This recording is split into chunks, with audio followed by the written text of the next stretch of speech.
আসসালামু আলাইকুম। আজকে আপনাদের সাথে যে জিনিসটা শেয়ার করব সেটা হচ্ছে যে K35 ওয়্যারলেস মাইক্রোফোন যে আছে এটার রিভিউ দেওয়ার চেষ্টা করব। কতটুকু ভালো এবং কতটুকু খারাপ। আমার কাছে যেটা মনে হয়েছে সেটাই বলবো। কারণ কেউ আমাকে পেইড স্পন্সর করেনি। আমার কাছ থেকে আশা করি সঠিক ইনফরমেশনগুলো পাবেন।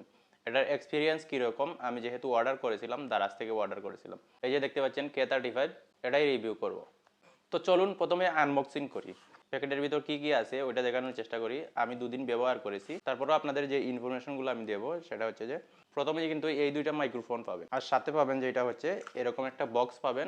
তার ভিতরে যেটা পাবেন সেটা হচ্ছে যে এই যে একটা ট্রান্সমিটার পাবেন। তো এই প্রোডাক্টের চার্জিং সম্পর্কে যদি আমি বলি, তাহলে চার্জ হতে কিন্তু তেমন একটা সময় নেয় না। আমি ফুল চার্জ দিয়েছি, 3টা গ্যাজেট চার্জ দিতে যে সময়টুকু লেগেছে 1.5 ঘন্টার মতো সময় লেগেছে। একটা একটা করে আমি চার্জ দিয়েছি। তো চার্জে কতটুকু যায় এটা সম্পর্কে বলতে হলে চার্জে মোটামুটি মনে করেন যে 1.5 থেকে 2 ঘন্টার মতো ব্যাকআপ পাবেন আপনি।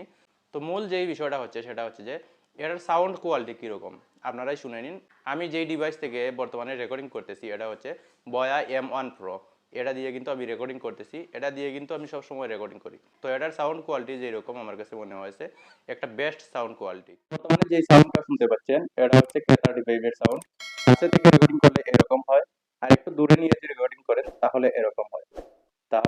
তারপর আরো একটু দূরে নিয়ে যদি রেকর্ডিং করেন তাহলে এরকম আসে। তো এটার সাউন্ড কোয়ালিটি আমার কাছে একদম ভালো লাগেনি।